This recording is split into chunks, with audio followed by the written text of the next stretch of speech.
और बुलेटिन का आगाज कर रहे हैं बड़ी खबर के साथ। बंगाल असम में दूसरे मरहले की इंतखाबी तशहीर का वक्त खत्म हो चुका है। दोनों ही रियासतों में 1 अप्रैल को वोट डाले जाएंगे। असम में दूसरे मरहले में 39 सीटों पर वोटिंग होगी। मगरबी बंगाल में दूसरे मरहले में 30 सीटों पर वोट डाले जाएंगे। नंदीग्राम सीट पर भी 1 अप्रैल को ही वोट डाले जाने हैं। आपको याद होगा कि नंदीग्राम सबसे ज्यादा वीआईपी सीट है, जहां से लगातार चुनावी रैलियों को खिताब किया जा रहा है और एक एक करके जो सियासी जमातें हैं एक दूसरे के ऊपर हमलावर हैं। फिलहाल बंगाल और असम में दूसरे मरहले का इंतखाबी तशहीर जो है वो खत्म हो चुकी है। दोनों ही रियासत में 1 अप्रैल को वोट डाले जाएंगे। असम में दूसरे मरहले में 39 सीटों पर वोटिंग होगी। मगरबी बंगाल में दूसरे मरहले में 30 सीट पर वोटिंग होगी और यही वो मरहला है जब नंदीग्राम में भी 1 अप्रैल को यहां वोट डाले जाएंगे। दोनों रियासत में 1 अप्रैल को वोट डाले जाएंगे और दूसरे मरहले के लिए ये वोटिंग होनी है।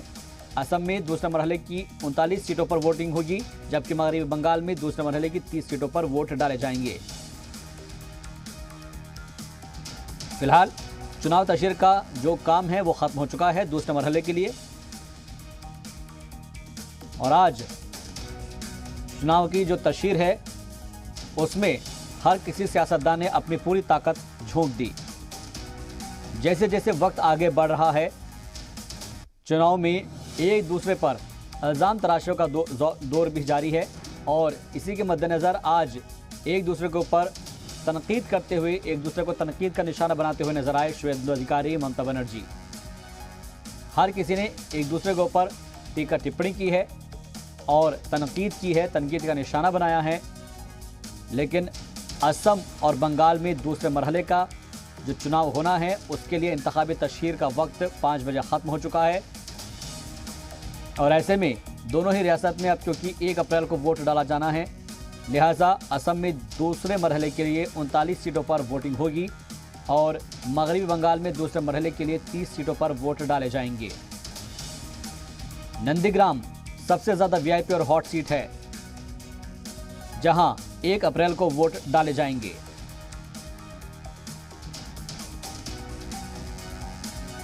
तो इस वक्त की ये बड़ी खबर आपको बता दें,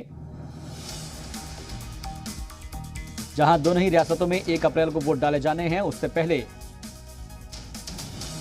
असम में दूसरे मरहले में 39 सीटों पर वोटिंग होगी और मगरबी बंगाल में दूसरे मरहले में 30 सीटों पर वोट डाले जाएंगे। नंदीग्राम सीट पर भी 1 अप्रैल को वोट डालने हैं।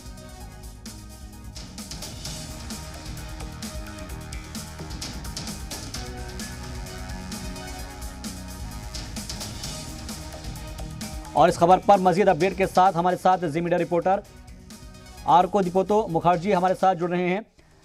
मुखर्जी, आपसे समझना चाहेंगे कि कोलकाता के अंदर हमने देखा था कि किस तरीके से अलग अलग जो है रैलियां हुई हैं, लेकिन अब क्योंकि सेकंड फेज के इंतखाबात होने हैं, इलेक्शन होने हैं बंगाल में, उसको लेकर आज चुनाव की जो कैंपेनिंग है वो 5 बजे खत्म हो चुकी है। अब फिलहाल माहौल क्या है? क्या डोर टू डोर कैंपेनिंग की जाएगी? तो जो मैं पहले ही बता देता हूं कि इस मिदनापुर का जो इलेक्शंस होने वाले हैं 1 अप्रैल को, वो उसका जो प्रचार जैसे आप बोल रहे थे वो खत्म हो चुका है। कुल मिला के टोटल 30 सीट्स में इलेक्शंस होने वाले हैं 1 अप्रैल को। तो जैसे कि आप पता है कि अमित शाह जी आए थे नंदीग्राम में और उन्होंने वहाँ पे रोड शो किया। कई सारी जगह में, पांशकुड़ा में किए थे, गोशाबा में किए थे, ऐसे 2-3 जगह पे उन्होंने रोड शो किया था। इसके साथ साथ ही मिथुन चक्रवर्ती वो भी शामिल थे रोड शो में शुवेंदु अधिकारी के सपोर्ट पे। और दूसरी तरफ टीएमसी के सुप्रीमो और वेस्ट बंगाल के चीफ मिनिस्टर ममता बनर्जी, वो भी आज नंदीग्राम में शामिल थे। तो नंदीग्राम में आज high profile celebrities, high profile politicians के बहुत सारे देखे गए हैं और बहुत लोग वहाँ पे जमा हुए थे दोनों पार्टी की तरफ से। और वहाँ पे माहौल अभी बहुत ही गर्म है। लेकिन जो नोटिस करने वाली बात है कि लोग इन दोनों रैलीज में, मतलब दोनों तरफ के रैलीज में ही अच्छी खासी लोग देखा गया है। तो आज जो वोट होने वाले हैं 1 अप्रैल को, उसमें पूरे देश का नजर रहेगा, क्योंकि जैसे आप जानते हो कि नंदीग्राम इस बार इलेक्शन का हॉटस्पॉट बताया जा रहा है। क्योंकि दो हेवीवेट कैंडिडेट बीजेपी की तरफ से शुभेंदु अधिकारी और टीएमसी की तरफ से ममता बनर्जी खुद खड़ी हुई है वहां पे। तो दो हेवीवेट कैंडिडेट वहां से चुनाव लड़ रहे हैं, तो वो एक हॉटस्पॉट होने वाला है। तो और एक इंसिडेंट अभी हुआ भी है कुछ ही देर पहले, जो मैं दर्शकों को बता देना चाहूंगा कि इस मिदनापुर का एक दूसरा सीट जो है मोयना में, जहां पे इंडिया के भूतपूर्व first bowler Ashok Dinda candidate है बीजेपी की तरफ से, वो आज लास्ट प्रचार के लिए निकले थे, लेकिन उनके ऊपर आज अटैक हुआ है उनके गाड़ी के ऊपर, और उनके ऊपर भी वो इशारा कर रहे हैं कि टीएमसी के जो गुंड है वो उनके ऊपर अटैक किया है। तो अभी तक तो दिंदा से जितना बात हुआ है हमारा, उन्होंने कहा है कि वो प्रचार करके निकल रहे थे, वहीं पे जो टीएमसी के जो लोग उनके ऊपर चढ़ गए और उनके गाड़ी को अटैक किया, गाड़ी का कांच तोड़ दिया और उनके पीठ पे आके एक बड़ा सा पत्थर का टुकड़ा मारा गया है, जो अभी वो बीडीओ ऑफिस पे चले गए हैं। और उनके साथ बीजेपी के एक और कार्यकर्ता थे जिनका सर पे चोट लगा है बोल के बताया जा रहा है। तो सब कुल मिला के आपको अगर हम बताएं कि अभी बंगाल की इलेक्शन की परिस्थिति जो है तो काफी गर्म है, बिल्कुल काफी ज्यादा गर्म है और एक तरीके से वायलेंस वहां पर बढ़ता जा रहा है। मैं आपके पास लौटूंगा, शरफुद्दीन हमारे साथ असम से जुड़ रहे हैं, उनसे भी जानते हैं इस वक्त क्या मिजाज है असम का। शरफुद्दीन, क्योंकि जो चुनाव कैंपेनिंग थी उसका वक्त खत्म हो चुका है, लेकिन चुनावी सरगर्मियां अभी भी बाकी होगी वहां पर, आपसे जानना चाहेंगे इस वक्त कैसा माहौल है असम का? आज दूसरे चरण का चुनाव का आज जी दूसरे चरण में आपका 13 सीटों में 345 उम्मीदवार लड़ रहे हैं चुनाव जी। तो अभी पूरी तरह से आपका आज जो आखिरी चरण का जो जी सुन पा रहे हैं आपको था, तो अभी राहुल गांधी भी यहाँ पे पहुंचे हुए थे, स्मृति ईरानी भाजपा के पहुंचे हुए थे।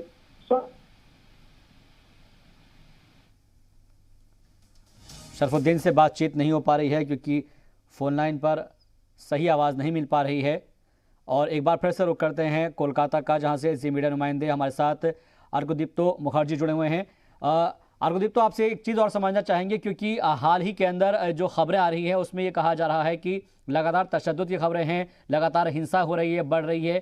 क्या क्योंकि 1 तारीख को इलेक्शन होना है सेकेंड फेज का, उसको लेकर जो इलेक्शन कमीशन है और क्या सख्त कदम उठा सकता है? इलेक्शन कमीशन के पास तो अभी दोनों की पार्टी की तरफ से ही कई सारे लेटर सबमिशन हुए हैं, दोनों तरफ से ही बहुत सारे एक बताया गया है कि सही तरह से काम नहीं हो रहा है। लेकिन जैसे कि आपको पता है कुछ ही दिन पहले 2 ऑडियो क्लिप निकल के बाहर आए थे, पब्लिक में आया था, जैसे कि एक ऑडियो क्लिप निकाला गया था टीएमसी की तरफ से, जहां पे सुनाई में आया कि बीजेपी के मुकुल रॉय और शिशिर बजोरिया के जो बातचीत हो रहा था, जहां पे इसी को क्या क्या इंस्ट्रक्शन देना है, ऐसा कुछ बातचीत हो रहा था उनके बीच, जो टीएमसी की तरफ से वो पब्लिक किया गया है। और दूसरी तरफ ही बीजेपी ने भी एक ऑडियो क्लिप पब्लिक किया था कि जहां पे ममता बनर्जी खुद प्रलय पाल नंदीग्राम का एक बीजेपी कार्यकर्ता को फोन करके उनको टीएमसी में शामिल होने की रिक्वेस्ट कर रहे हैं। ये ऑडियो क्लिप का वेरिफिकेशन जी मीडिया ने किया नहीं, लेकिन ये पब्लिक हुआ है दोनों पार्टी की तरफ से, ये लेके दोनों पार्टी इसी में ऑलरेडी जा चुके और कई सारे मुद्दे जो लेकर दोनों पार्टी अभी तक इसी को बता चुके हैं। लेकिन इसी बहुत ही सख्त कंट्रोल से अभी इलेक्शन को कंडक्ट करने की कोशिश कर रहा है। और जैसे कि आपको पता है कि सेंट्रल फोर्स अभी पूरा टेक ओवर कर चुका है हर इलेक्शन बूथ पे, और 100 मीटर दायरे के अंदर किसी को आने की अनुमति नहीं है। और यहाँ पे मीडिया को भी ज्यादा एंट्री नहीं मिल रहा है। हमारे पास इलेक्शन कमीशन का कार्ड है, फिर भी एंट्री मिलना उतना आसान नहीं हो पा रहा है, क्योंकि इलेक्शन कमीशन के बहुत सारे सख्त रूल है। जो मैं बता रहा था आपको कि जो 30 आसन पे अभी इलेक्शन होने वाले हैं, जैसे कि उनमें से कुछ इम्पोर्टेंट जो सीट्स जो होने वाले हैं, जैसे कि सोनामुखी, तोमलुक, कोतुलपुर, काकदीप, गोशाबा, हल्दिया, नंदीग्राम, चंडीपुर, ये सब कई और केशपुर, ये सब कई सारे सीट्स है जो बहुत ही सेंसिटिव सीट्स है, जहाँ पे प्रॉब्लम्स या कुछ गर्मागर्मी देखने की चांसेस है। तो इसी वहाँ पे बहुत सख्त तरीके से काम कर रहा है। ठीक है, बहुत बहुत शुक्रिया हमसे बातचीत के लिए, मजीद अपडेट के लिए आपका।